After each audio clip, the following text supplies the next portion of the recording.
Prepare yourselves for Audio Smackdown. Because we are ready. Delzinski Smack Talks present We Talk.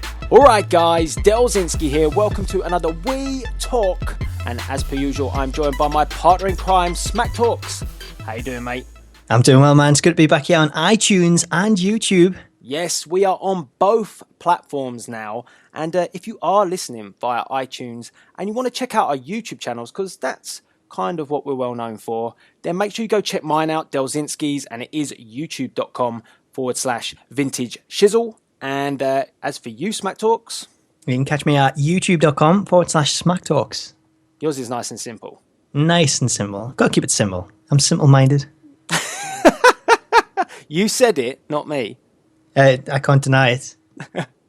So yeah, it's as simple as that if you're listening via iTunes. And if you're listening via YouTube, the regular platform, then all the details of how to subscribe on iTunes are in the description box below. But we have got a very busy show this week because we got breaking news today that the WWE are going to go through a brand split. They are indeed. Were you surprised by this? Because we've been thinking this might come for a while.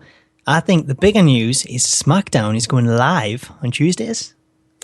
Yeah, I kind of thought, though, that the ship had maybe sailed with the brand split. And now we're coming back to it. Sailed?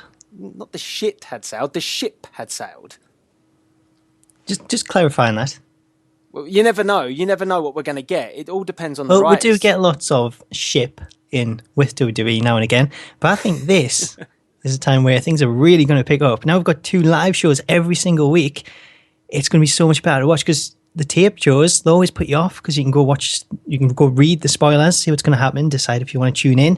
This time, it's all going to be fresh. It's all going to be live. Tune in live. Anything can happen. Well, that's what I was going to say. Do you think the brand split and the fact that we're going live with SmackDown as well now is a good thing for the WWE? Because, I mean, we already know that Raw's getting better, I would say. I'd say it is getting better, but it's still a 3-hour show where we seem to struggle to fill that with a lot of content that keeps everybody entertained for 3 hours. And now we're going to go live with another show, and the crowd already kind of hijack Monday Night Raw on a regular basis. Are we going to start seeing SmackDown being hijacked as well? So, you know, is it good or bad to go live with both shows so the crowd can, you know, show their displeasure constantly? There's been no more dubbing. That for me is a massive positive, regardless of how the crowd react. I hate dubbing over shows. Well, I think you've just answered your own question there, because you ask if it's going to be worse having that live crowd. How can it be worse than that dubbed crowd? Getting that same reaction to every single segment on SmackDown, it was so obvious and so annoying. I think having that live crowd there, it's really going to make it, and it's really going to be, you know, a big thing for SmackDown going forward. I could actually see it being the better show. And in regards to Raw, I think that'll improve as well. I would love to see it drop down in 2 hours because you've half the roster, so you're going to have half that talent. You don't want to see those same names again and again over 3 hours. I say drop that down to 2, keep SmackDown 2, both live shows. Sounds perfect. Yeah, I mean, thinking of the brand split, do you actually think they've got enough talent? Because we saw a lot of releases, and we're going to talk about some releases later on, but do you think they've got enough talent to fill two rosters, so to speak, and with the brand split, I really think they need to make a big deal out of that. This can't just be the opening segment of Raw. I think this could be like a network special where they have, I don't know where they want to host it, but they could host it somewhere. They have it live on the network, and you know, the superstars get allocated one by one. They could make a really big thing out of the brand split itself, because that's how I think it should be showcased. So have they got enough talent to do that? And will they regret releasing some potential stars now they're going for the brand split? And will people and stars that have potentially asked for their release regret going at this point? Because, like you say, this opens up the door for more opportunities. Well, it really does. And I bet you there's a lot of the people that have asked for the release. Your Ryback, who's still with the company, but it looks like he'll be going as well. Cody Rhodes. So many of these other names all seem to leave because they're frustrated with the position in the company. hearing that there's going to be a brand split and there's going to be that opportunity to push names that wouldn't usually get pushed, I think they'll be the ones that are really regretting this. Yeah, and it also hopefully gives the guys who aren't getting the best rub of it all at the moment the opportunity to step up and kind of cement their place a little bit. Not just being like a jobber, but like being mid-roster. Like I'm thinking, we talked about him a bit before, like your Tyler Breezes and stuff like that. Maybe that opportunity will come a bit more freely, that we have, two brands going at it, and not so much, every week the same stars appearing week in, week out. I think that's good. I think that's going to be a good thing to go with. But everyone's asking this question: is there going to be a second heavyweight championship belt? I don't think so. I think they're going to stick with one. I think they'll stick with the main WWE Championship and the main Women's Championship, and that'll go between brands. So you'll have like people from each one challenging from it, and the champions are allowed to go on either show. Whereas I think what they'll probably do is the same as last time. They'll split the United States Championship and the Intercontinental Championship and have one on each show. We've got the Cruiserweight Classic coming up, so whoever wins that, I think that'll start, a Cruiserweight division once again, probably on Smackdown where it used to be. And then tag team titles, I would probably say maybe have them between shows as well. Yeah, unless we've seen before, we did have the split tag team belts, but I don't think we've got enough tag teams to do that at the moment. I don't think we do, but I think the benefit is one of the tag team champions don't have to have them horrible bronze belts. I think with the brand split, maybe they could just get rid of those belts, redesign them completely. Yeah, I think it's time to update those belts. We've seen lots of different ones updated. The WWE Championship's got updated. I think it's time to do that because they look awful. So this is like the perfect opportunity to do this. And, I bet there's so many names like really excited waking up today, hearing this news, thinking, this could be my time. I didn't get a chance on Raw, but SmackDown, its own show live. They'll be looking for people at the main event. This could be my moment. We've got Social Outcast. David Otunga, he'll be sitting there thinking, you know what? I can headline WrestleMania as a SmackDown main eventer. Can't believe you just brought up David Otunga. I mean, I never thought we'd ever mention his name when we talk, ever. Well, I was shocked he's still on the roster because I was actually going through the roster yesterday and I noticed him on there. And I was like, oh yeah, that guy's still with the company. And there's so many names on there. There's so much talent. You ask if there's enough. I think there's plenty. We don't see them every single week. And I think that's why we kind of forget about them. Maybe even Zack Ryder can get a good run now. Yeah, just not a one-hit wonder. Do you know what I think is going to be really cool is everybody already champions the SmackDown commentary team over the Raw commentary team, but it's going to put a lot of are they included in the draft? Did they get included in the draft? Well, sitting here looking at the Superstars page, they're listed, so I would guess maybe. That could be, oh my God, could it happen? Could Michael Cole get drafted to SmackDown and we bring Mauro Ranallo over onto Raw? Would that matter though? I think I'd want him on SmackDown because I've got a feeling that's where I'm going to be more invested in. I think that's where we're going to get the likes of Owens, Zayn, people like that who get the main event when Raw is still stuck with your John Cena's, your Roman Reigns. Don't know if I really want to see that. What's going to be excellent is the fact that hopefully on the pay-per-views they're going to be chopping and changing between the commentary teams, so it will be much more refreshing. We don't have to listen to Michael Cole for like 3 hours. Oh God, how many announce tables we're going to have?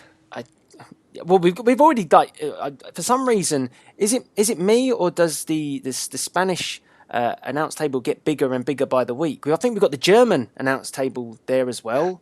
It's expanding, isn't it? I don't know. But maybe we'll have like split ones. So we'll have, Spanish announcers for Raw, Spanish announcers for SmackDown. Just so many tables all the way around the ring. Well, if you have that many tables, then AJ Styles is probably going to go through all of them. He probably is, to be fair. It's not a good move for AJ Styles. But yeah, I'm looking forward to it. There's quite a lot of people being, I wouldn't say negative, but they have concerns about the brand split. I've seen earlier on today on social media people saying, well, the crowd hijack a Raw show already. They boo the talent on a Raw show. So now they're just going to do the same at SmackDown when they don't get what they want. And it's indicating that people are just going to take over. And, as well, I think the point is being pointed out that just because there's a brand split, it doesn't mean that the writing will get any better. And that is quite a good point, because just because you split the brand and people are like, ooh, you've done this brand split, excellent stuff, it doesn't mean we will get a better product. It might be exciting to begin with, but we will need to back that up with some credible writing and some good storylines to go forward. Otherwise, this could just be a sign of desperation from the WWE. I get where you come from, but I think it'll actually improve. I think at the moment, if you think about it, having it right for Raw and SmackDown, that's 5 hours worth of programming. It's a lot. It is. It's an absolute load. And I think if one of those writers is specifically on SmackDown, and we've got roster superstars that's set only for SmackDown, that drops it right down to 2 hours. So you only having to write one show for those certain superstars to be in a program with, and it allows you to spread it out much better over the course of so many weeks and months. And I think that'll lead to much better rivalries getting brought up. Question for you. With the network, do you think that they will make this into a big deal, this brand split, or do you think this is just going to be a standard at the beginning of Raw and or it wouldn't be a beginning of Raw, it would be a big chunk of Monday Night Raw if they go through that brand split. But I really think that they should make a big deal out of it. I think that they could hold it on the network, and it could make things really interesting. And with the network is going to be a pivotal part of the brand split, because I'm hoping that they'll put exclusive things on the network as well, which we can, enhance superstars as well. So, you can catch some things on the network, but overall the show is on, whatever it is, USA Network or But, I'm hoping that the network gets utilised as much, because it is kind of frustrating still that we don't have Raw on the network to watch. It's a bit naff, do you know what I mean? Yeah, it'd be good if it did. I would love them to bring in like a premium service that includes Raw and SmackDown, but I don't think it'll come. I think the TV deals kind of limit what they can do. And I think as soon as they do that and they bring it to the network, it's going to drop the money that they're getting for the TV deals. I think that's still a big part of the actual money coming in. So I don't think we'll see that on the network. In regards to the draft itself, I think it'll probably take place on Raw. I think it'll be starting out on Raw, then leading into SmackDown the next night. So if we say 18th of July, maybe. But we'll probably get something before then as well. If there's a pay-per-view around that date, I would maybe say by that time, if Steph and Shane have broken down that relationship and they're kind of vying for, knowing one of them is going to be SmackDown, the other one's going to be Raw, and they're trying to outdo each other, we'll probably see a match that leads to the winner's team getting the first draft pick, something along those lines. So you're saying there, because my next question was going to be who's going to be in charge of Raw and SmackDown, which is kind of obvious. But yeah, it's got to be one Steph and one Shane. But no room for Big Johnny. Not even Teddy Long, Mr. Holla Holla tag team. It was pretty funny today on social media. I mean, I think I posted the perfect guy to bring SmackDown back to the promised land is Big Johnny, and I just got flooded with Teddy Long. just everything. And someone, I think it was the J-Man, so we'll give him a shout out. I think he posted, it wasn't a GIF, it was just like an image of, I think it was WWE 13, and it just basically had Teddy Long. Tag team. Yeah, because that's all he used to book, was just tag team matches. That's pretty funny. But it would mean the Undertaker. I'd have to be on SmackDown though. Oh, that's a shame. Tag team or one-on-one with Undertaker. It's only options. But yeah, it's got to be Shane and it's got to be Stephanie. Who's going to go where though? Are you going to put your money on? I think Shane's going to be Raw. Because I don't know. I think maybe Shane could get SmackDown. It would make more sense if he got Raw. Otherwise, I'm kind of thinking Steph's already been SmackDown GM. I could maybe see Raw having Steph and Shane getting what would be the lesser show, but then wanting to try and outdo Stephanie and make it the A show. I will. Even though he is only in-ring talent, and that is what Shane McMahon is, I'm willing to make a bet here that wherever Shane McMahon goes, that show will be the better show because people will warm to that show just because Shane McMahon's there. Well, that's the thing. I think whichever one he goes to, it's going to be a big boost for that show, having Shane in charge. But I don't know. I think if Raw's still 3 hours, I think that's still going to put people off. And I think SmackDown is going to be the one to watch. Plus, you'll get recaps from Raw. So if you don't watch Raw, then you'll see what happened on there as well. What if SmackDown goes to 3 hours? Then that's 6 hours worth of live program a week. And I don't know if I would be watching both shows at that point. I think my biggest concern about having Shane and Stephanie on split shows, whereas at the moment it's interesting because they're trying to outdo each other and they're in the same place when they're doing it. My big worry is that Stephanie will basically become the authority figure. Triple H has been nowhere to be seen for quite some time. He's going to come back soon, and I have a really, really sinking feeling that we're going to get the authority back, and nobody wants that. And to add to that, and we will touch on this in just a little while, Seth Rollins is using the pedigree. He hasn't changed up his finishing moveset. I have a feeling that there's still some ties to the authority there with all of that going on. And I don't want the authority back. It was hard enough to get rid of them. Now we kind of have. Then we split the brands and they re-emerge. Well, that's the thing. I don't think anyone does at the minute. We've got it for so long. It was literally years that they were in charge. This is why we're embracing this whole Shane McMahon thing, because it's something different. We don't want to go back. We want to go forward. So I think if Triple H does return to TV and we get the authority, I think that'll be a bit of a downer. I would prefer to just see Steph on her own because it's still refreshing seeing Steph on her own actually doing this without Triple H and without all these long promos every single week. Yeah, and the one thing that I have noticed, and one thing I will give massive credit to the WWE for, is when I watch Raw, it is still too long. But like just this week, for example, watching AJ Styles versus Kevin Owens, I'm like, this is a really great match. This is probably a pay-per-view match, to be honest. I shouldn't be getting this on Monday Night Raw. But I'm getting it, and I'm enjoying it, and it's exciting. And I know I watch another match, and I think, this is a good match to watch. But there's just still something missing. And I can't quite put my finger on what it is. It seems like we have the right talent now. We have the right stars. They may not be positioned quite how we want in the company, but it still lacks that feeling of that there are some major storylines going on. I always feel that when Jericho's involved, that something has got a story to it because Jericho tells a story. But a lot of the other times I just kind of watch matches and I just think, that was a good match. Good stuff. Nothing else. There's no emotion for me to want to think to myself, do you know what, I really want to see how this progresses. I get interested in things, but I don't. There's nothing for me to think, do you know what, that was a really exciting segment, and I want to see what's going to happen next. I'm just kind of interested, and there should be more to that. It's more to Raw than that, and there isn't at the moment. It's just decent matches and a lot of chuff in between. What else would you want though? There seems to be quite a lot there in terms of storyline. I mean, we've got the stuff with the club with AJ, Owens saying. We do, but I think when I look at the things with AJ, I don't really want it to go this way. I didn't really want AJ to fall away. Oh, you're not one of these fans that says, "Oh, AJ's getting buried. He's lost these matches, 2 matches on pay."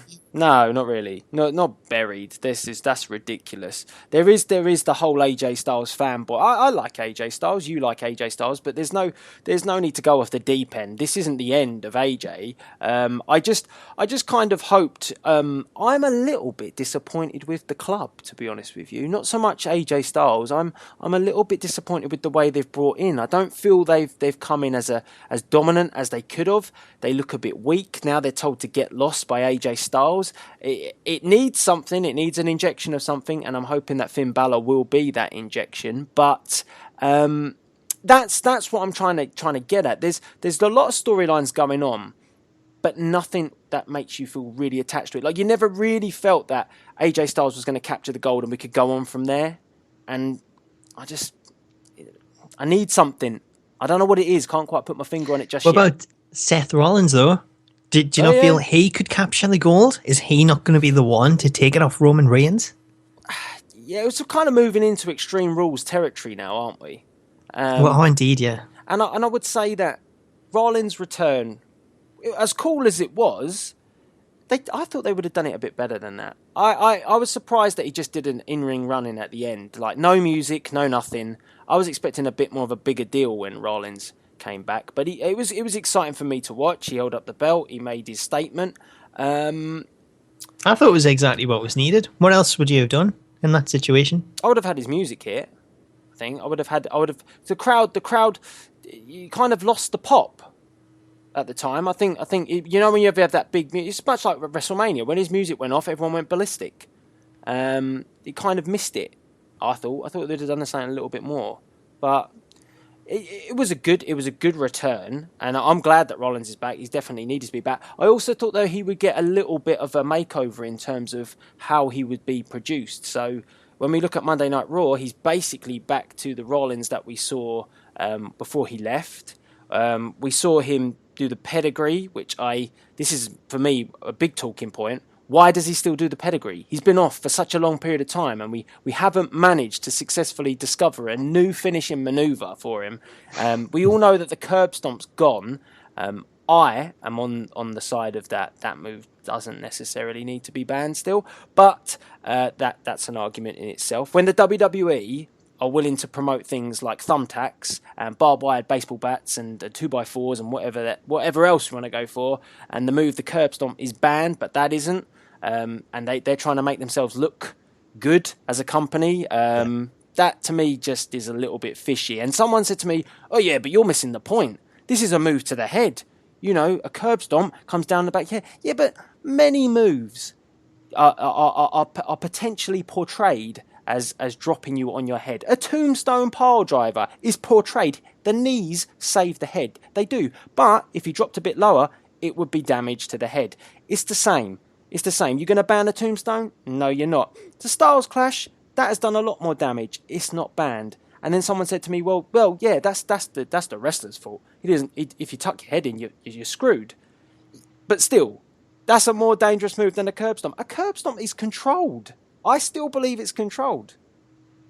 But it's one of them moves where it can go wrong, and if the person's not expecting it at that right time, it could lead to a concussion. I'm sure that was the reason why it got banned. But are you siding with me? Are you siding with me a little bit here? I'm going off on my own here. Oh, fine. Screw you then. I think it's just a case of, I can understand why some people might complain, but at the same time, at the end of the day, I don't think it's particularly that bad. I mean, surely people at this level in the WWE should be well aware of a move coming and how to protect themselves from it. It just seems a little bit ridiculous. I think it's more a case of people trying to copy this at school and in the playground, things like that. I think that's where the kind of worry comes from. What is the difference between, and I completely agree, I think it's the perception of it, and that kids could copy it. But what is the difference between a rocker dropper or a Fame-Arser and a curb stomp? It's the same position of where you're putting pressure to, the back of the head, and you're coming down on your face. What was that first move? The rocker dropper? Yeah, well, I think the Rockers used to call it that, but it's now Fame-Arser. You know what a Fame-Arser is, isn't it? Fame-Arser? Whatever, Fame-Arser, whatever. Billy Gunn used to do it. Yeah, I know the one you mean. I don't know, I wouldn't class that anything, yeah? The same? But it's the same. The weight is going on the same position. It's just you're not putting a stomp on it. It's the same. It is, look at the weight you're taking it from a much higher level than a Fame-Arser, and then you can actually know that it's coming and you've got time to protect yourself. Curb stomp, you're a lot closer at the ground. Not when Cena took it. Cena's up here. Cena's up. Cena can't wrestle though, can he? Oh, that's bad. What have you said there? That's. I didn't say that. He said that. I'm sure people agree. I'm just trying to make the point that the argument is it's the weight down on the back of the head, and moves that do have that still in it are not deemed in the slightest as dangerous, and I think it is majority is because it's called a curb stomp. makes it sound bad enough as it is, and the fact that, like you say, kids might try it at school. But I don't believe it's any different to a lot of moves, and there's a lot of moves that take impact to the head, and they're not banned. Yeah, I can completely understand where you're coming from. I think it's just a case of, they don't want people copying it, and it's such an easy move to do. If you've got people fighting in the schoolyard, see them lying there, chances are someone's going to attempt something like that, and it's ridiculous. But at the end of the day, going back to Seth's return, even though it didn't play the music, I found it quite cool because we weren't expecting it. All of a sudden, we just see Seth run in there, and it was that element of surprise, and I actually really like that. I prefer when they do that, and it's not all, there's his music, Seth is coming out. It spoils it a little bit for me. It's cool hearing the music, but I just like seeing him straight away into that ring, taking out Roman Reigns. Didn't expect it, and it was so cool to see. It was cool, but were you happy with him doing the pedigree? Yeah, because it would have been weird if he'd hit some of that crazy move that we didn't see. I was kind of happy with that. I'd rather him just do the inverted DDT. What, Stings? No, the front face DDT thing. We never ever got a name for it. Oh, that was awful. That it was like stealing Ambrose's move, but change it a little bit. It was just stealing Triple H's move and not changing it. It wasn't stolen; it was passed down. Do you not think a person or a wrestler like Seth Rollins, who has so many cool moves in his arsenal, cannot be given his own move on his return? I mean, what has he got? The Seth Walker. He's got the Phoenix Splash. Doesn't Kalisto though pretty much use that now? I'm just saying. I think I wouldn't, if I was Seth Rollins, I wouldn't want to be doing the pedigree. It's not my move. It's not a move that I would think. You kind of want your own finisher, don't you? Doesn't any wrestler want that in life? Maybe there's something there though. Maybe eventually we'll get some resolution to Seth and Triple H, and that's where the pedigree will then be used the last time as he takes out Triple H and brings in some new move. I thought we were going to get, which we're not getting yet, but I thought we were going to get a whole Seth Rollins a little bit. Well, I didn't actually see there was a backstage segment with Stephanie, and I didn't see that bit, so I don't know if that was heated or not. But it did feel like to me that the authority kind of let him go out to sea on his own a little bit, and I thought he might remember that, but it hasn't really come across yet, unless that segment did do that. Well, we've got a segment on Raw where Seth pretty much asked about Plan B, and Stephanie confirmed, there's no Plan B, Seth. So there's something going on there. He's on his own, but I think it'll lead to something between Seth and Triple H. Yeah, because I did think they were going to bring him back and try and have him as a bit of a fan favourite, but it's clearly not. The promo laid that thoroughly to bed that he is still a heel. And he don't want the crowd on his side. Do you know what I found very funny? Just kind of switch a little bit. Another promo that was on Monday Night Raw, AJ Styles promo, in where it felt like he had been told to say that Roman Reigns, I do not understand why they do this, but Roman Reigns is a hell of an opponent, and he's one of the toughest opponents I have ever faced. So frustrating. It feels like it's so scripted. Why does that need to be put in there? It's kind of obvious he's tough because he beat you. You don't need to spell it out for people. Well, it's one of them ones where he's obviously, being told to come out there, put Roman Reigns over. Why? And it's something that is all the WWE fans of AJ Styles and all these people that don't like Roman in there, it just gets Sunday's skin seeing him come out and do that. It's just not what you want to see. Maybe, and I'll put this to you, maybe he was just responding to that Twitter question that got asked to him. Did you see that? Yeah, that was so I did. funny. I seen you retweeting it, and that was where I got it from. Because wasn't there a guy on Twitter saying, can you have a word with these fans of yours having a go at Roman? Poor guy. Yeah, there was this one chap on Twitter who was quite upset with AJ Styles that the fans have turned on Roman Reigns, and to me, what a shame. I was gonna quote you the tweet, but it looks like he's deleted it. Well, I think AJ actually responded to it and embedded the tweet, So I'm sure you've got quite a few responses to that. I have actually got one of them. This is what the chap said. I won't say his name, but he said, this is what he tweeted, AJ Styles. You seem like a nice guy, so be a team player and get your delusional crowd under control before they kill the product. Speak up. That's what he said to AJ Styles. See, that's what his promo was. That's what it was doing. It was doing exactly what he was told. And that to me is, I don't know. But the thing is, it obviously got a little bit to AJ because he did respond to him. But I just kind of find I don't really understand what fans expect someone to do. I mean, he kept going. I've got one of the other tweets that he said as well. He said this as well. He said, if I wasn't clear enough, so this was from the original tweet I've just mentioned, will you tell them, obviously the delusional fans, directly what you think of Reigns and what they chant? And you are kind of right. AJ did do this. He actually did tell the fans that he respects him as a wrestler and he took him to the limit. So that fan got through to AJ Styles. That's amazing, isn't it? It's amazing to see, WWE telling the WWE universe to get in touch with them on Twitter. And that's what they do in AJ Styles' response. How amazing is that?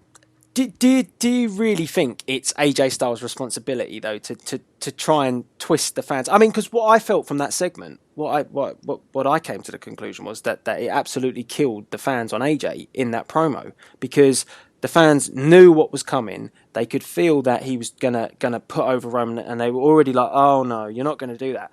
And then the rest of the segment kind of just lost its spark because everyone just knew that he'd been told to do that. I think. Yeah, I think it did. I think when we heard that, it kind of took away from it. And then especially what happened with the club afterwards. Yeah. It wasn't a great segment. It kind of just left you thinking, what? Well, that's where I say that, with Raw, there's things like it's interesting, but there's something still missing. The spark's missing. And that's much like that segment. I kind of sat there and I watched it and I thought, oh, so they're not going to be working together anymore. So it's bound to lead to at some point AJ being attacked by the club. But it feels like it's all come a little bit too soon. Like we didn't really get the true feeling that the club really was the club. Do you know what I mean? We don't really feel like that AJ really got on with them in the first place, because they came in and Styles didn't want their help. He kind of took it reluctantly, and then he came out and blamed them when they actually were just trying to help him in that main event match. Well, that's the thing. I think he feels, character-wise, he had it won if it wasn't for the Usos. And I will actually say, I got so much into the match when AJ, I think wasn't he hit the Styles Clash on Roman Reigns, and then when the Usos come in and broke up the pin, I literally shouted, "F you, Usos!" Like that's how much I was into this match at that moment, and absolutely hating the Usos. So it worked in terms of their character, but yeah, I can understand why you would blame them. It was kind of weird. It feels like they've hurried this along to suddenly get them breaking up. I would give the one thing I would say, and you probably won't agree because you're not Roman Reigns' biggest fan, but I would say that both athletes in that match put on a really solid performance. The one thing for me that kind of made me think, Jesus, I mean, how are we ever going to get the belt off Roman, was the sheer amount of kickouts that we're getting from him. It's not, we're not just getting like Cena takes a lot and he kicks out, but Roman, I mean, not just one. I think one of the Styles Clash was on the chair as well. It was on the chair, pretty sure it was. Think so. I can't quite remember. On the chair. Styles was hitting him with everything. He threw the kitchen sink at him. 2 Styles Clashes. I mean, that move's being used sparingly. It's meant to be a big move, and Reigns has powered out of that as well. I kind of sat there and I kind of thought, if you're going to sell opponents' finishers like that, it's not Roman Reigns' fault. He's being told that he's got to kick out of these things, and it's he's going to carry the championship. But if you're going to keep kicking out of this stuff, you're really devaluing things, particularly when the opponent then loses off of one spear. We're not talking about a spear. Well, it was an OMG moment. It was an OMG moment. It was. I mean, a button bashing triangle like nobody's business. But it just that to me is such an annoying thing. Like, Styles wants to have the match of his life, and when he gets hit with that spear, all I would have liked to have seen is maybe just a shoulder up on that, and then Reigns maybe puts him to sleep with something else, but with another spear maybe. But the fact that Styles goes down to one spear and Styles has spent all of his moveset, and he still can't defeat Reigns. It's the only person I can really see that can take it away from him is either Super Cena or Brock Lesnar. Not Seth? What move is he going to hit him with that Reigns can't pedigree? kick out? Really? The pedigree, and it's a bad one at that? It's not as good as Triple H's. It's not a good move on the guy. It's not as good as Steph's. That's what I'm saying. It's a weak pedigree. And I think, Steph. Steph is the one to take away from him. Seth, maybe we'll go with instead. I think Seth is probably the person I would most believe could take it away from Roman, unless we're talking, WrestleMania 33. Well, it's John Cena winning it to get that 16th World Championship. I think this is a long championship reign. The match has already been booked, hasn't it? It's going to be Rollins versus Reigns and Money in the Bank. Yes, I believe that's already booked for that, so we should see the two of them go out there. And there's no way that title's changing hands there. It's not changing there. We'll get a second match. There'll definitely be a second match. Maybe even a third. I don't know how far off SummerSlam we're here. This SummerSlam's August. We're still got way to go. Well, I don't know. We've got Money in the Bank. That's June. Then I don't know what is July, August. 3 pay-per-views, so maybe third attempt. I don't think he's going to drop it at SummerSlam. I think he'll be. I think this is a really long reign that we're getting from Roman. I don't know. I could see it, carrying over to even next WrestleMania, but I'm so sick of long title reigns for everybody. I want some short reigns. Yeah, I guess, but I think what it will do in the long run, as much as I know people don't like it, it certainly does. It does make you want every paper. It does make you want to watch every pay-per-view to see when he's going to drop the belt. I mean, you're going. At some point, he is going to drop it, and at that point, the whole crowd is going to go ballistic. It just depends who he drops it to. But I feel that's why I want to watch it, because I want to see when he might drop it, because he might drop it by surprise at some point. But you want to be there to see it when it happens, so it gets you watching the pay-per-view, whether or not you like him or you hate him, because he's not a good guy, he's not a bad guy, he's just the guy. The guy. He's the guy. He's the guy. But I mean, we kind of got a little bit into Extreme Rules. What did you think of the pay-per-view? Did that match? I thought that final match was a good match. I liked the run-ins. I liked everything that happened in it. It was solid. I thought Reigns put on a good performance. I'm not gonna be one of these people who just thinks because it's Styles, it's just Styles that does the match. No, it's not. They both worked hard, and I was just a little bit just disappointed with the one spear. But other than that, the table spots were. Bloody hell, Styles went through everything. And then he got pop-up powerbombed on the bloody steps as well. Yeah, that was brutal on Raw. So, I don't know, I think Extreme Rules, I really liked the main event. I thought it was a great match. I couldn't complain with either in that. AJ was great, Roman Reigns was great. It's good seeing the club and the Usos involved, even though I didn't quite like the Usos. But the rest of the pay-per-view, Intercontinental Championship, absolutely amazing. It was. Ambrose Asylum, God, it killed the pay-per-view to the point that I was ready to go to bed. I was sitting there and this match went on for 25, 30 minutes. And every 5 minutes, I was like, this is still going on. 5 minutes later, this is still going on? But why is this still going on? Eventually, we got that payoff with the thumbtacks. But it was like, by that point, I was so uninvested in that match, in the whole pay-per-view, because it just killed it. It was so slow and so dire. I was ready to give up on wrestling. Wow. Do you not think the way that Ambrose Asylum match was booked, that it was completely the wrong way round? If anybody was going to go through... It was completely wrong in so many ways. I never want to see another Ambrose Asylum match. I'll take Punjabi Prison or Kennel from Hell. Anything else? No more Ambrose Asylum, please. What was the Kennel from Hell? Kennel from Hell was... What was that? That awful match back in probably 1999. I don't remember this. Where we had Cage, was Al Snow against the Boss Man, Then we had the Hell in a Cell over the top of the cage. What is this? What is this? In between the cage and the Hell in a Cell, we had rabid dogs that What? were there to bite their opponents when they got over the cage and they had to get out the Hell in a Cell. So that was like in between, stop them getting out. But No. the dogs weren't really too interested in the wrestlers themselves. They're too interested in the other dogs and trying to fight, and then crapping all over the place. So it turned out to be a really awful match. But if you get the chance, WWE Network, go back and watch it. What pay-per-view was this? To To put you on the spot? I've no idea what the pay-per-view was. It I wanna could have see been this. anything. It wasn't one of the major ones. But yeah, Kennel from Hell. Go back and watch that. Kennel from You've got to see that. Hell. I need to see it. It sounds absolutely ridiculous. But to get back to the Ambrose Asylum match, the one thing that I thought that could have come out of the match, which I thought had to happen in this match, was that we were supposed to make Dean Ambrose look like a lunatic. And what better way to make him look like a lunatic? And kind of, they keep kind of trying to tie the tie with Mick Foley. Well, if you're going to do that, then it had to be Ambrose that took the thumbtack spot. It had to be Ambrose. He did take the barbed wire in the gut, but that was, let's be honest, that was awful. I mean, it didn't look like it hurt in the slightest. It was really, really crappy, that 2x4 to the gut. And I just thought, if you wanted to do something cool with Ambrose, he was the one that had to take the thumbtack spot.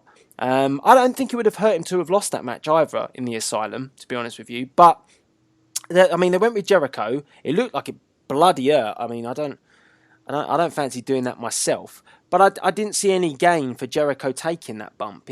I wanted Ambrose to look like the lunatic that he was, and I wanted him to get a bit of a Mick Foley style makeover in that Asylum match, because they had that goddamn awful music again coming down from the roof or ceiling or whatever, top of the arena. What was it? That creepy. It feels like Halloween music. That's what it felt like. That was awful. I thought Jericho was good in the match, getting heel heat and everything, telling him he's an idiot constantly, particularly with the 2x4 where he was saying, and he got out like his nunchuck, and he's like, what are you going to do with that, you idiot? I've got this. And I thought all that was good. There was a lot of that in the match. But the match overall, it was long, and I just thought it was booked incorrectly. I didn't like the concept in the first place. I thought it was ridiculous, all the stupid things hanging from the top. And the best bit about it is, like we said last week, it should have had a roof.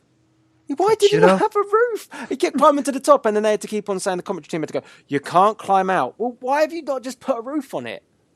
It made no sense. There should have been a roof on it. Oh, dear. They could have climbed out. Like, there wasn't anything stopping them, like, physically climbing out. They could have fought anyway and then just gone back to the ring.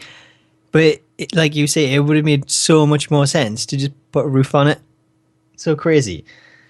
I don't know. I had really bad vibes from it. It totally killed us. And, being in the UK watching this at like 3 a.m. in the morning. That was the problem. It's not what you want to see. And yeah, I just really didn't like it at all. And I thought maybe because it went on for so long, it kind of took away from the Divas match afterwards. Because the sheer amount of time that went on for, the Divas match felt really rushed, and I was quite looking forward to seeing Charlotte and Natalya. So because that match went on for so long, I found it really hard to get into the Divas match because it just seemed so rushed. When I thought we're going to get this proper contest in a submission match, lots of near submissions, crawling the ropes, things like that, really playing up that storyline. And yet we didn't get any of that. We just got that, Dana Brooke coming out, pretending to be Ric Flair, distraction, and again, another loss for Natalya. I thought the finish of that match was pretty awful, to be honest with you. I'm not gonna. I didn't like it. I'm not gonna mask it up. I'm not gonna cover it up. I'm not gonna dress it up. Get it? So punny. Yes, indeed. I just didn't like it. I mean, my favourite bit was, I think it was Michael Cole once again actually selling that it was the Nature Boy. I mean, Ric Flair does not dress like he did in 1993 or whatever it was. He doesn't dress like that anymore unless Michael Cole's gone insane. He hasn't got a full thick head of white hair. It was just ridiculous. It's like, what's the Nature Boy? You got to ring the bell. And I was like, oh, why are they going down this route? But it was Natalya as well. She's got in the sharpshooter. Sees that, it's like, oh, it's Ric Flair. It's Ric Flair. Ring the bell. It's like, No, everyone can see you and Michael Cole are like the only people that this has fooled. And if you get fooling by this, then you deserve to lose the match. That is just crazy. And I didn't. Again, it's. Do you know this is the trouble? Like I've just said on Raw, we get these matches that are really good, and then like you get to a pay-per-view and you've got a match where it's always something I complain about TNA about, where you get like false finishes and stuff. But what you really needed here was just a victory of either Charlotte just winning the match, or having Natalya win the match, and that would have been enough for this match. I think that kind of what was everybody was hoping for. We'd get to see. We'd either get to see Charlotte has got the bottle to do it without her dad, or we get to a new champion, which everyone would be excited about. And we got the complete opposite, something so far away from it, and something that just left the whole crowd like bemused by it. We were like, why did she necessarily need to dress up? Why didn't she just come out as? I get it, trying to indicate for the DQ, but. I mean, yeah, like you say, you'd have to be a complete thicko to not know who that was. But I just thought it was goddamn awful. It was so annoying because last month we had that same stupid finish with the screw job, and everyone was sitting there thinking, why not just let them wrestle? These two put on amazing matches, and when it's a clean finish, it always ends up being a good match. It ends in a good way, and we're all happy. Why do you always have to put in these stupid scripted elements like that where it's way over the top? Just give her a clean finish. Give Natalya an actual shot. It's so ridiculous, and I thought that's exactly what we're going to get, because Natalya made a point of saying, I don't want the Charlotte that hides behind Ric Flair. I want the Charlotte that she faced at NXT TakeOver, and I want to take on that Charlotte, the wrestler. And I thought that's what we're going to get. Elle managed to call somehow. I'm sure she got inside knowledge that someone was going to come up and side with Charlotte. So I don't know. I didn't see that coming at all. It kind of took me by surprise, especially with Dana now, siding with Emma when she first came up and then being on her own. I thought she was going to stay on her own. I didn't really see her siding with Charlotte. I didn't think there was anything there. So it's going to be interesting to see how that plays out. But it's something I really didn't expect. Well, I kind of thought it was the way that I looked at the booking was I thought it was a rushed booking. I thought they've not Emma picked up that injury. They wanted something to do with Dana, so they thought, well, we'll just pair these two up. And I thought it was a rushed booking. That's the way I kind of perceived it to be. But I mean, say it's a good pairing? Not really. I don't think Charlotte needs that. I mean, what is that a step up from Ric Flair? I get it. You want to get out under the shadow. Well, you get out from being under the shadow by being on your own and consistently winning. Do you remember when Seth Rollins had this same issue where it was like he needed to get out from under the shadow of Triple H and the Authority, and he came out and just put on some epic matches. Yeah. And that's what you want from a Charlotte. You don't want to now having someone else in the corner who's going to cheat to help her win. It really doesn't further the storyline at all. And we all know that the chemistry with Rick and Charlotte is good, so why does it need disturbing? Well, that's the thing. I think don't get it. Flair and Flair makes sense, obviously. Dana and Flair, I don't think there's much in terms of sense there, because you kind of go from a manager that is one of the greatest wrestlers of all time to then suddenly Dana Brooke, who, fair enough, is a great wrestler, and I'm sure she'll have a great future, but it doesn't make a lot of sense storyline-wise as to why she would bring Dana in instead. And I think for me, the worry is I was kind of hoping to see Dana out on her own, making a star of herself, instead of always being put in that sort of managerial bodyguard-style role. I think maybe she's starting to get typecast the same way Tamina has, where she was getting paired with Emma. She was more of the bodyguard there. Now she's with Charlotte. I think she'll be kind of a bodyguard role in that as well. Yeah. I think it's maybe bad for Dana. I would have preferred to see her out on her own, where she can actually prove herself as a wrestler, as a singles competitor.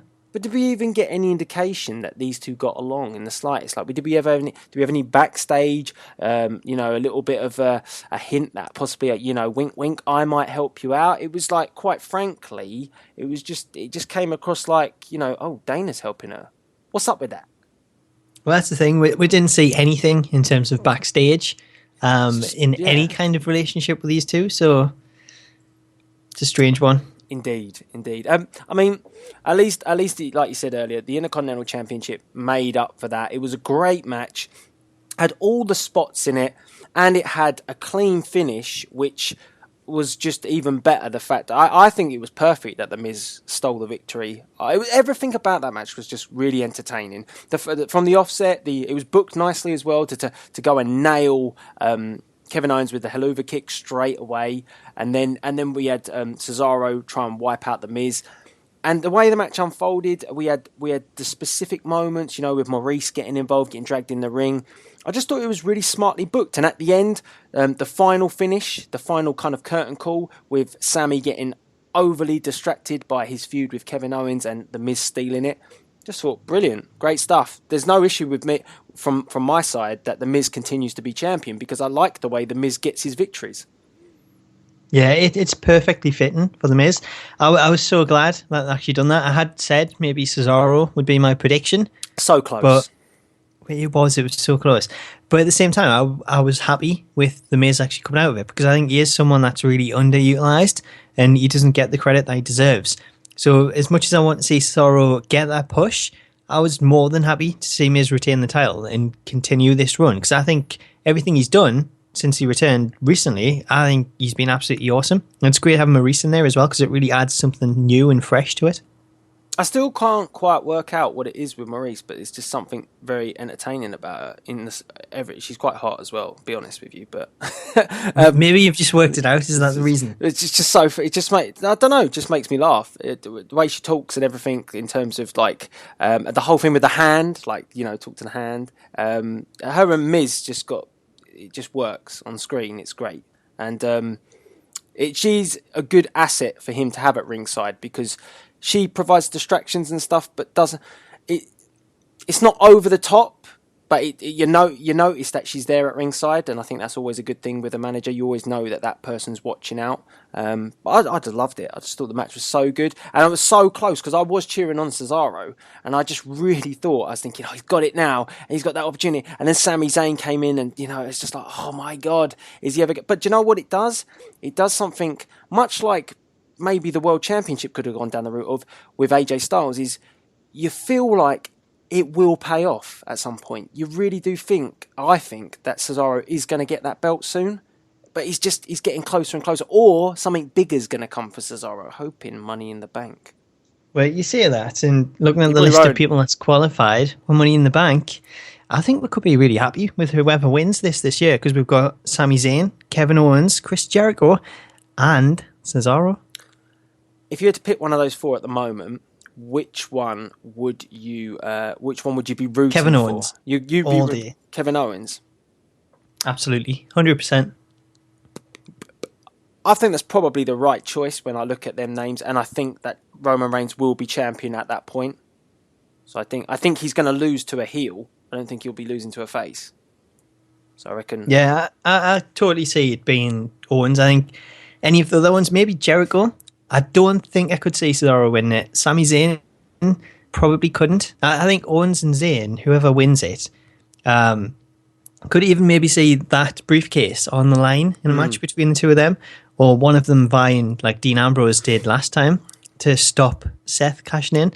So it could be the case of Owens vying to stop Sami Zayn cashing in, or vice versa. I think there's a lot that you can tell, and it'd be quite cool to put that Money in the Bank briefcase on the line in that program, as opposed to having them fighting over some kind of championship. I tell you what, though, do you not think that Cesaro looks like the man that should carry a briefcase? Do you not think from his entrance, the way he comes out? I just think it's like he might not be the one that wins it, but he certainly looks like the sort of guy that would carry a briefcase with him. He does, but I would say with like a proper briefcase, a proper black one. He'd have to have his own like custom one, like Damien Sandow did. I don't know. I will say, my personal opinion is that Cesaro is the best wrestler on the roster. He just does everything that you want to see in a match. I mean, even when you think the match is getting a bit slow, he'll do like the springboard I don't even know what he calls it. It's like a spiraling European uppercut. That's all the uppercut. Yeah, it's just and when he does it, it never looks like it's awkward.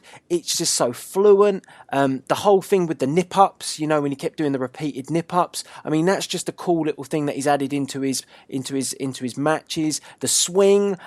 He's also got the repetitive European uppercuts in the corners, and it's just like all these bits of his arsenal are why I love watching Cesaro, and I think that he's beginning to feel more comfortable in himself in terms of his promo stuff, because it's just Cesaro now. It's relaxed. It's not forced. He winks to the crowd. He's kind of cool. He's chilled out. Everything about Cesaro feels like to me that the total package is there. It's just when they want to unleash him and let him have that run. Well, I think so. I think the thing with Cesaro, I'm always quite critical about big guys that try to fly around the ring. And like Ryback, I think looks ridiculous when you see him trying to do these moves over the top rope, from the top rope. It's really bad to watch. It just looks awful. Even people like Charlotte, watching some of her moves, I always think it looks awkward because of her size. You should call her a big guy. No, a big girl. Oh, okay. Good. And what I'm trying to say is Cesaro, on the other hand, he's a big guy, but at the same time, every time he pulls off these moves, it doesn't look out of place or unnatural. It always looks so graceful, the way that he does it. Like that springboard uppercut. It's great. It's like, my God, that big guy is flying through the air and it looks amazing. It's just, he just has the most awesome moveset. And the funny thing about it is his moveset's been toned down as well. Like, he had so many other things that he used to do, like on his indie days and Ring of Honor and stuff. And I do think that it's always been his mic skills that have kind of let him down a bit. But I think the more that we get this relaxed version of Cesaro, I finally feel like his entrance feels about right as well. The fact that he comes out with the suit, he looks right, he looks the part, and they have the little James Bond bit, but they haven't made that overly stupid, because that could easily have looked horrendous. It's just, it's there, but the music still plays. And even the music, right? That freaking siren that I hated when he first got that, now I'm just like, that's Cesaro. Well, that's what I was trying to say. Yeah, it fits him. Like, it just works. Forget complaining about it. That is Cesaro. Now you hear that, and it's instantly recognizable. And this is from a guy that when we looked, it was a former Paul Heyman guy that was just was so bad when he got paired up with Heyman, and now it's just like everything's beginning to click into place. So I'm just always going to champion Cesaro. Any matches, and I'm going to be cheering him on. So I'll be cheering him on at Money in the Bank, even though I think you're probably right. Kevin Owens will get the job done. I think so. I think Kevin Owens, he's got to be. Everyone wants to see it. Make it happen. And and Kevin Owens is basically a babyface anyway. He's never going to get booed. Well, it's the same with Seth. Like, the way he returned, whatever happens in this program with Reigns, he's a babyface. He's going to get cheered because everyone's booing Reigns. It's going to be the same with Owens. So my question to you is who, because I'm 6 in the Money in the Bank, but sometimes it's more. I think we've had 7 before as well. Pretty sure we've had 7 in one before. I'm sure we have. I'm sure we've had one that was 7 members. Who else are we going to slot in there? Kalisto? I would say Kalisto, because he dropped the US title. And you can, I'm thinking like, sheer size, ability. I'd like him in there because he can do stuff that many can't. So to me, he's a good one. Do you know what? From WrestleMania, when we saw Sin Cara in that ladder match, I wouldn't mind sticking Sin Cara in it because he took some awesome spots in that match. I still don't think he got enough credit for what he did in that match. Yeah, he didn't. He deserved a lot more than that match. But yeah, I mean, I want to see some sort of high flyer in there, I think. Do you reckon Dolph Ziggler's going to be in there? I don't know. I think we might see something else for him and Corbin. I was going to say maybe John Cena. No. Maybe. No. Well, think about it logically. Oh, no. John Cena, every time he gets a loss, he has to then, correct that with a win twice. So he's won Money in the Bank, but he's lost when he's cashed it in. He's got to correct that, hasn't he? If he's in it, he's going to win it. I don't think he will. I want to say, it's going to be close, but it's got to be Kevin Owens. He's got to go over Cena. Cena's gone over him in the past. You got them 2 wins to the 1. It's time for Owens to one-up Cena again. Take home that Money in the Bank. He's back on Monday, so it's perfect timing for Money in the Bank. Rush him straight into it. Get him injured again, and he's out for another year. That's really why I want to see him in there. One thing I would, before we kind of touch on another final subject on this week's We Talk, I was going to say to you, what did you think of Dolph Ziggler's attire at Money in the Bank? He was on the pre-show. Pre-show, I think he was. Yeah, it was so memorable, the fact that they had these matches that could have been on the main card on the pre-show. It's really disappointing. But Dolph Ziggler's attire, I mean, we've talked before about him morphing into Shawn Michaels, and that attire to me was the closest he's got to looking like Shawn, with the whole it wasn't the skulls, but the skulls are obviously replacing the hearts, and then he had the stripes or the leopard print, which again is classic Shawn Michaels. And I just sat there and I just thought, what is this? What is this obsession? Like, I get it. I think Shawn Michaels has given him praise in the past and said, you know, he gets a lot of comparison to me. But I've also heard in interviews that Shawn Michaels said, I don't like that he just tries to be me. So I don't know where Shawn actually sits on all this, but I'll tell you where I sit. I sit on the fact that, why does Dolph Ziggler want to be a Shawn Michaels wannabe? Why does he tune up the band? Why does he wear the same boots? Why does he wear the same tights? He doesn't need to be that, unless we're going to get a big payoff one day of Shawn versus Ziggler. But that train has already, you know, chugged away, because Dolph Ziggler has become so irrelevant in the WWE that it doesn't draw a lot of interest to it anymore. Well, it's funny that you actually say this, because this week, after Extreme Rules, I was creating some attires, and Dolph Ziggler's is one that I actually created, and I'd made the logos for it. And obviously, it's obvious how close this is to Shawn Michaels' attire. And I was like, how do I get the kind of leopard skin or whatever it is, the zebra type print for the pants? And I was going through the game, and I chose Shawn Michaels' pants. And it is exactly the same attire. Yeah. The skulls are in the same place as the horse. You've got the same logo on the back with that sort of tagline over the top. It is identical. And since I've done that, I started work on a little custom story in regards to Michaels and Ziggler. And I think this is probably where Ziggler wants things to play out in his head. So we'll get some kind of program between him and Michaels. But I don't ever see it actually happening on TV. Yeah, but you got to sit there and think, like, WWE are watching. I mean, I don't know whether Ziggler has full creative control of his own attires. I assume he has some sort of control of what he wears. But you've got to think that Triple H and Vince and people sitting there going, you know, unless in their heads they're thinking that there's something, somehow, some way Shawn Michaels can get involved in this, why would you keep letting him do that? It's just rubbish. He's not Shawn Michaels. Get it, you know? I don't understand why you'd let him go out there week in, week out, looking like Shawn Michaels. Maybe this is the reason that he doesn't get actually pushed, because, you know, there's nothing original about Ziggler. It's just, he's a tribute band. That's all he is. He's just a tribute, Shawn Michaels. Everyone used to be like, oh, he sells like Mr. Perfect, and now you would never even compare him to Mr. Perfect, because all you would say is he's just basically Shawn Michaels. He's not as great as Shawn Michaels, obviously, but what I'm saying is he's just wanting to be him, and I don't understand it. This is much like what I said with Seth Rollins. Why would he want to use the pedigree? You don't want to be remembered for doing something that someone else did. You want to be remembered for what you did. And Ziggler's gone so far away from what he actually was when he was good. You know, I don't get how he can ever pull it back, because everyone just calls him a Shawn Michaels wannabe. Well, I think it has. It's gone too far now. I couldn't believe it on Extreme Rules that he looked like that. I was just like, well, even his attire that he has been wearing, the one that he wore on Raw, where it's black and it's got the DZ logo, that's very similar to some of Michael's other attires. And his boots. His boots are the same boots. Exactly. It's so close to being Shawn Michaels.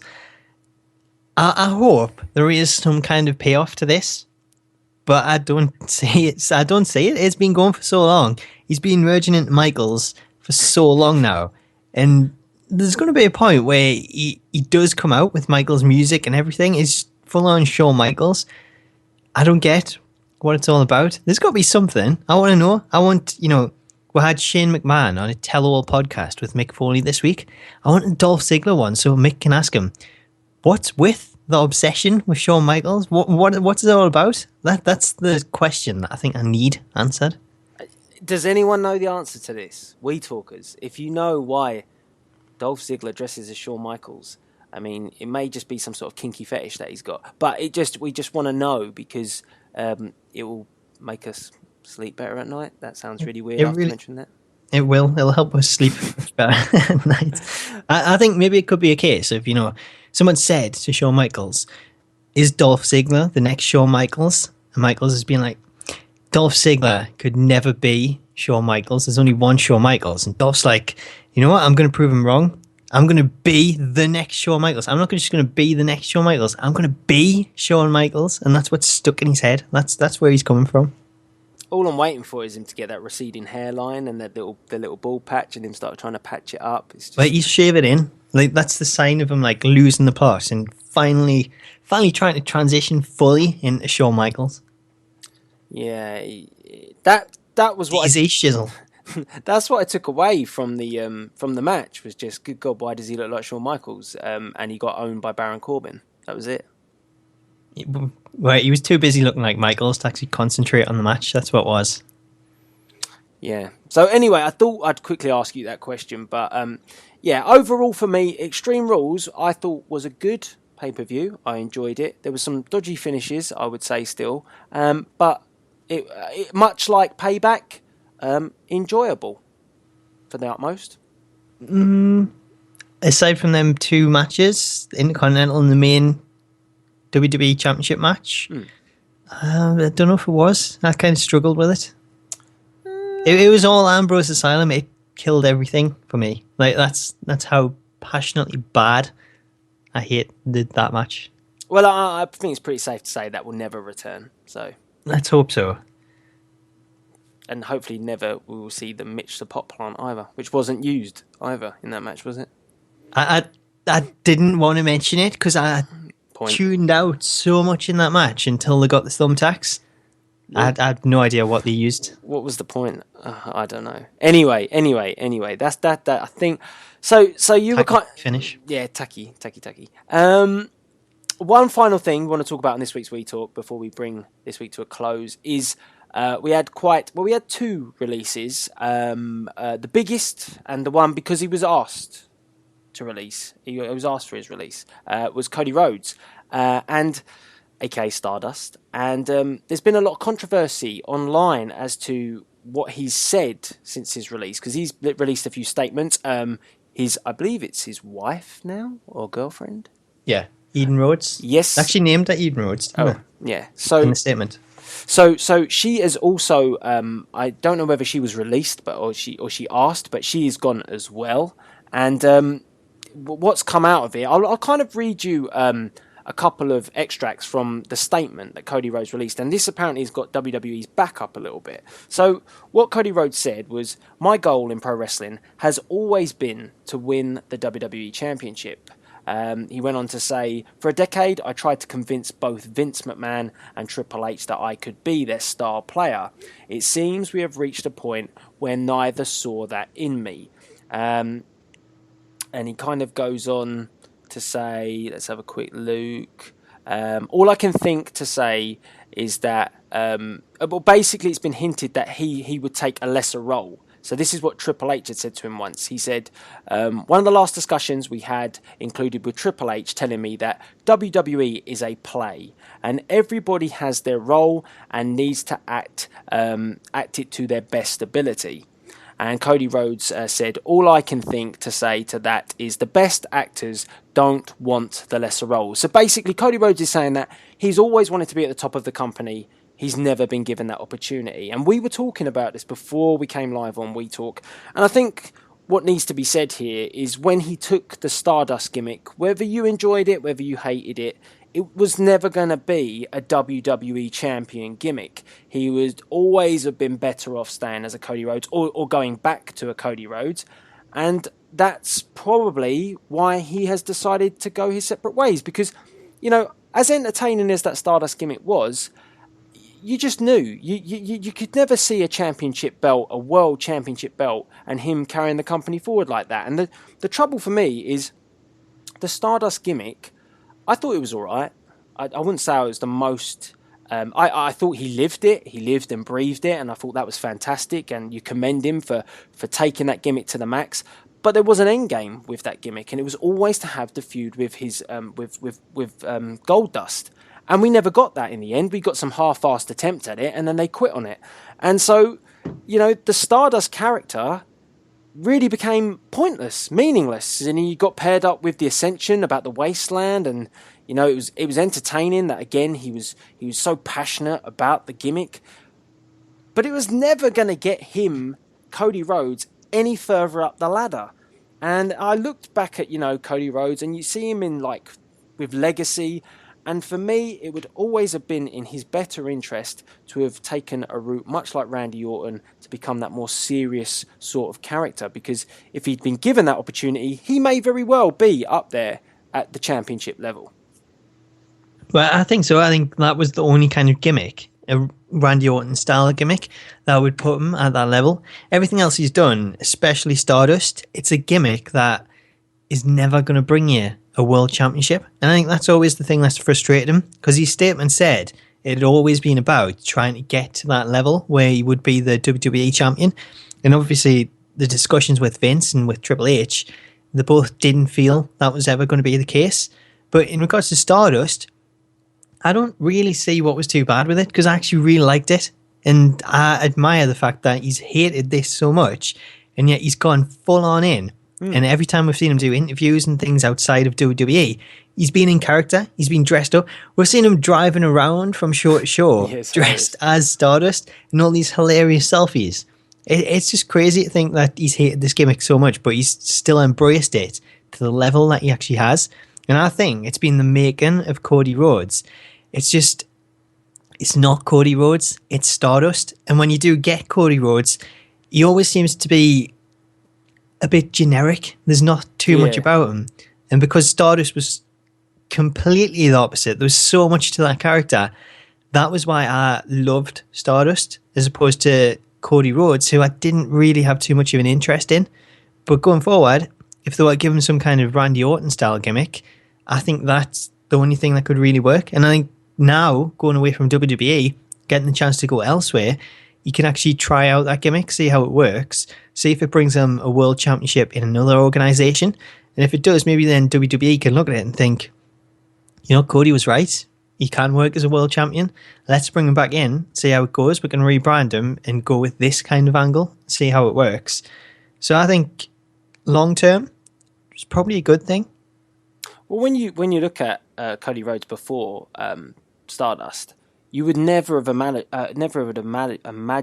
that he could have produced a character like Stardust. Would you? Because, like you say, he has always been quite, I wouldn't say boring, but I would say he's never really felt like he's had that sort of personality in him. And it was only when he was given the opportunity to almost recreate himself with Stardust that we began to saw that. If he had that personality minus the face paint, maybe that's the guy that you would want to see at the top of your company.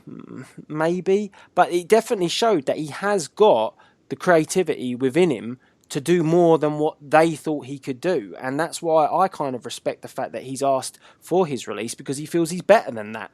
And it would be very easy, I would say, for a TNA to go and pick him up. If TNA's product is good and a Cody Rhodes is a sort of guy that could fit the TNA mold at the moment with your Drew Galloways, you've got a completely, I don't know what we're going to call him anymore, but a completely another guy that's recreated his gimmick over the years, and Matt Hardy that everyone seems to be interested in at the moment. Your EC3s, and I look around and I think that Cody Rhodes fits into those style and those type of wrestlers.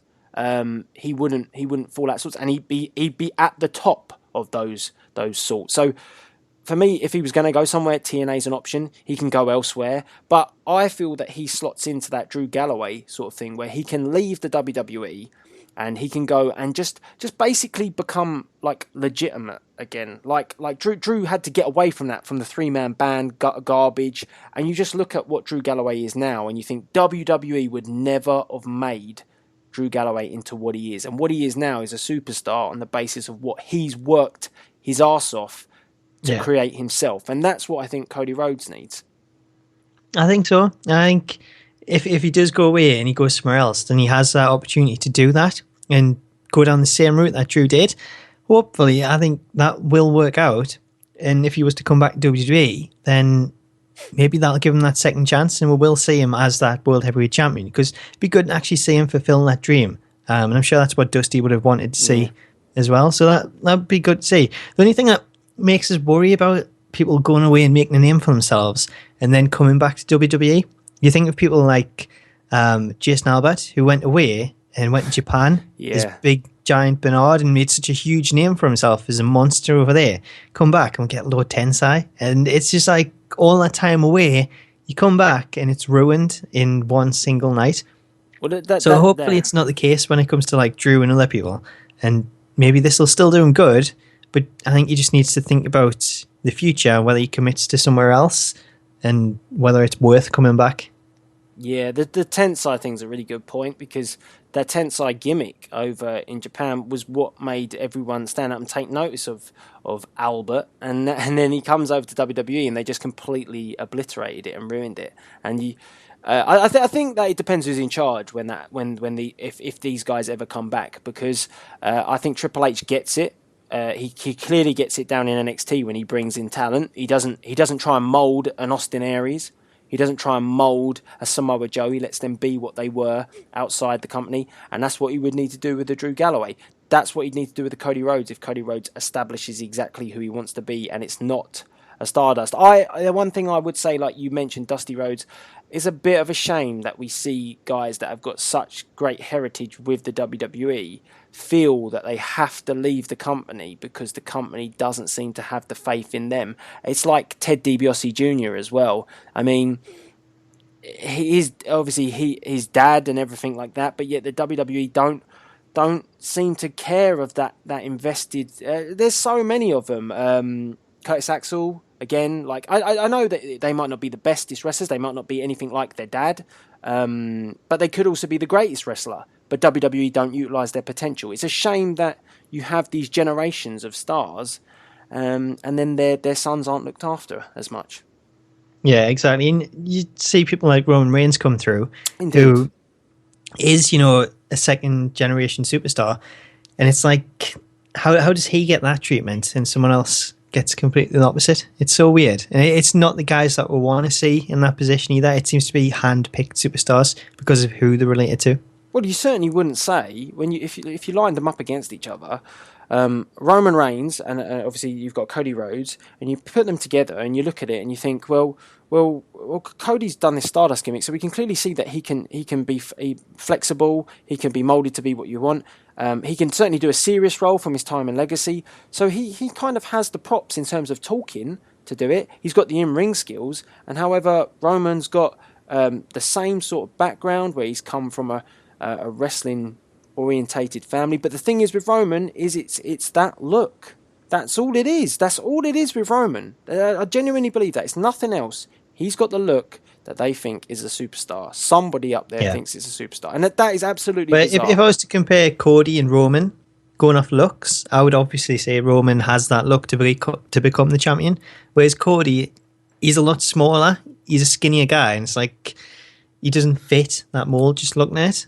But give it another 10 years and that look won't matter anymore, because we can already see that the way that the company is going, it ain't about big guys anymore. It's about the little guys, the quick guys, and we're going to have your Finn Balor's and people like that moving in, and they will be your champions one day. Let's hope so. Let's hope that's the way it goes. Yes, indeed. So let us know by the comment section below if you're listening to us on YouTube. And also, of course, get involved with us on Twitter, because you can follow me at Delzinski, and Smack Talks, your Twitter tag. You can follow me at Smack Network. See, look, you made it awkward there. You changed it up. Why is that? Why does that change up? That's a network. It is, but to be honest, I'm very, very close to switching to Smack Talks. So maybe I'll actually do that this week. You can check. You can follow both. There you go. Yeah, there you go. So yeah, I mean, check us out on Twitter because get involved in the conversation. If you are listening to us on YouTube, you can always comment by the comment section below. And what would be really nice of you to help us get on our iTunes journey is don't forget to leave a little rating if you enjoy what you're listening to. There's the 5-star rating and leave us a little review as well. But be nice. Don't treat us like Roman Reigns, please. Yeah, no booing in the comments. Yeah, no booing in the comments. You know someone's going to do that now. But yeah, that would be good. And so if you do go and check out our YouTube channel, Smack Talks, what have you got on offer for the subscribers and the people listening? Well, because we've just had Extreme Rules, I've got some content that's kind of centered around that. So we've got all updated attires for WWE 2K16. I've got like the likes of Seth, Dolph Ziggler, Sami Zayn, lots of different guys in there. And we're also kind of looking ahead. We're looking to the future, just like Seth Rollins. We're going to go WWE 2K17 with some concepts. We obviously had that breaking news today about the brand split, and that's got people talking about GM mode. So I'm currently working on a concept video for GM mode for 2K17. So I'm not going to rush that out. That's something that's going to be coming probably at the weekend. So hopefully that's a little bit more quality. So keep an eye out for that. And that is coming up on the Smack Talks channel. Awesome. I'm looking forward to seeing that, though. Now you said that.